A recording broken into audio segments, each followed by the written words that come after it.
नमस्ते दोस्तों, मैं हूं आपका दोस्त रणवीर। आज हम एक बहुत ही दिलचस्प विषय पर चर्चा करेंगे। आज बात करते हैं दो एशियन जायंट्स की, इंडिया और जापान। ये दोनों देश एशिया के सबसे महत्वपूर्ण और प्रभावशाली देश हैं।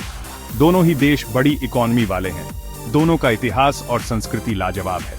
भारत की संस्कृति में विविधता और रंगीनता है, जबकि जापान की संस्कृति में अनुशासन और परंपरा का विशेष स्थान है।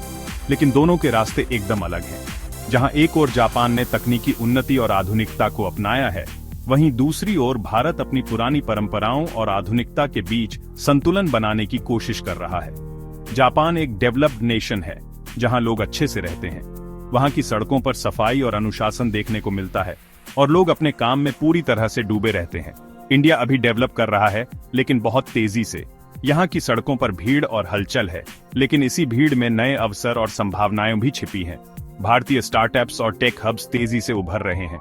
सोचो ऐसे, जापान एक बड़ी कंपनी का सीनियर इंजीनियर है, तजुर्बेकार, सबकी इज्जत करता है, लेकिन शायद उतनी तेजी से आगे नहीं बढ़ रहा।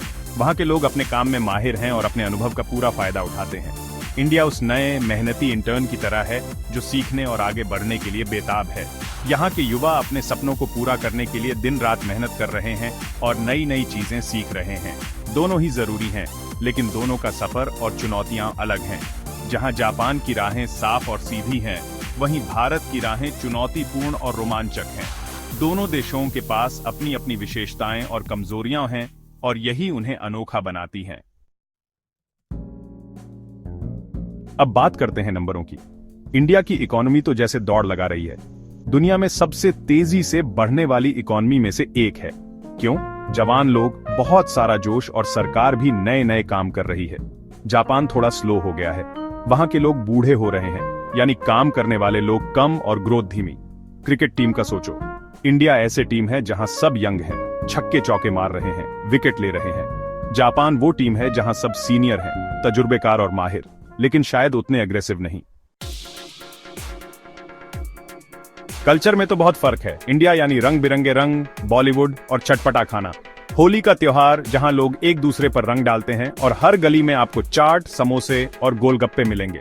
बॉलीवुड के गाने और डांस तो पूरी दुनिया में मशहूर हैं। हम लोग अपनी मेहमान नवाजी, प्यार और हाँ, थोड़ा बहुत हंगामा, इसके लिए भी जाने जाते हैं। शादी ब्याह में तो जैसे पूरा मोहल्ला ही शामिल हो जाता है। बाजारों की रौनक जहां हर कोई मोलभाव करता है और हर दुकान पर भीड़ होती है। जापान यानी सिंपल रहना, डिसिप्लिन और वो कमाल के एनीमे शो। जापानी घरों की सादगी, जहां हर चीज का एक निश्चित स्थान होता है। स्कूल के बच्चे जो अनुशासन में रहते हैं और समय का पालन करते हैं। और एनीमे जो न केवल बच्चों बल्कि बड़ों में भी लोकप्रिय है। उन्हें इज्जत करना, बड़ों का आदर करना और हर काम में सफाई बहुत पसंद है। जापान में झुककर अभिवादन करना एक आम बात है और बड़ों का सम्मान करना उनकी संस्कृति का हिस्सा है। उनकी सड़कों की सफाई और व्यवस्था देखकर हर कोई प्रभावित हो जाता है। बातचीत का ही देख लो। हम इंडियन लोग बड़े एक्सप्रेसिव होते हैं, हाथ पैर चला के बात करते हैं। चाहे दोस्तों के साथ गपशप हो या परिवार के साथ चर्चा, हम अपनी भावनाओं को खुलकर व्यक्त करते हैं।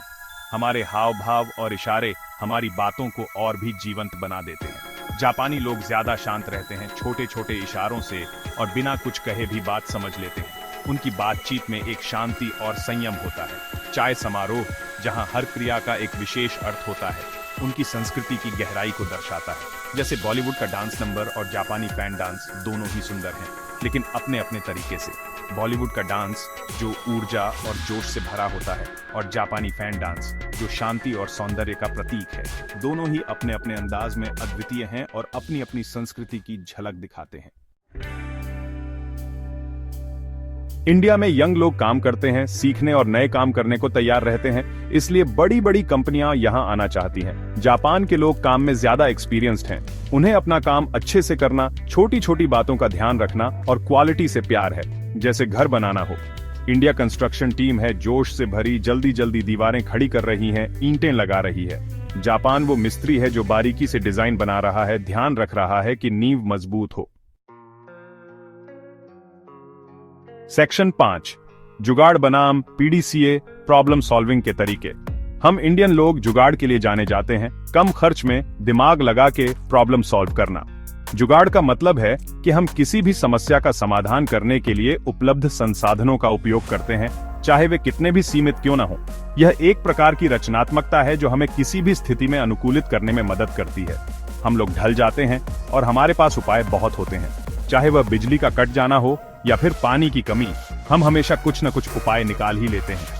यह हमारी संस्कृति का हिस्सा है जो हमें सिखाता है कि किसी भी परिस्थिति में हार नहीं माननी चाहिए। जापान में पीडीसीए साइकिल चलता है, प्लान, डू, चेक, एक्ट। ये एक व्यवस्थित और अनुशासित तरीका है जिसमें हर कदम को ध्यान से प्लान किया जाता है, फिर उसे लागू किया जाता है, उसके बाद उसकी जांच की जाती है और अंत में उसे सुधारने के लिए कदम उठाए जाते हैं। मतलब प्लान करो, देखो और फिर सुधारो। यह तरीका सुनिश्चित करता है कि हर काम सही तरीके से हो और उसमें कोई गलती ना हो। यह एक निरंतर सुधार की प्रक्रिया है जो गुणवत्ता को बनाए रखने में मदद करती है। यह एक सिस्टम से चलने का तरीका है जिसमें ध्यान रहता है कि काम बढ़िया हो और आगे भी बढ़िया होता रहे। यह प्रणाली हमें सिखाती है कि कैसे हम अपने काम को बेहतर बना सकते हैं और उसमें निरंतर सुधार कर सकते हैं। सोचो, गाड़ी का टायर पंचर हो गया। यह एक आम समस्या है जिसका सामना हम सभी को कभी न कभी करना पड़ता है। इंडियन आदमी शायद कपड़ा और रस्सी से जुगाड़ लगा लेगा। वह तुरंत ही उपलब्ध संसाधनों का उपयोग करके समस्या का समाधान ढूंढ लेगा, चाहे वह कितना भी अस्थायी क्यों न हो। जापानी आदमी पहले गाड़ी की किताब देखेगा, प्रॉब्लम समझेगा और फिर सही औजारों से टायर बदलेगा। वह सुनिश्चित करेगा कि हर कदम सही तरीके से उठाया जाए और कोई गलती न हो। ये दो अलग अलग दृष्टिकोण हैं जो हमें सिखाते हैं कि समस्या का समाधान करने के कई तरीके हो सकते हैं।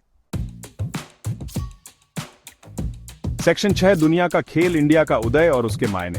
इंडिया की इकोनॉमी का बढ़ना पूरी दुनिया के लिए जरूरी है। हम लोग दुनिया के बड़े खिलाड़ी बन रहे हैं, जैसे जापान। इसका मतलब है ज्यादा ताकत, ज्यादा जिम्मेदारी और नए दोस्त। शतरंज का खेल समझो, इंडिया के मोहरे सोच समझकर चल रहे हैं, ताकत और असर बढ़ा रहे हैं। जापान जो पहले से खेल रहा है, इन चालों को देख रहा है और अपना खेल भी बदल रहा है। सेक्शन 7, क्या इंडिया जापान बन सकता है? आगे का रास्ता।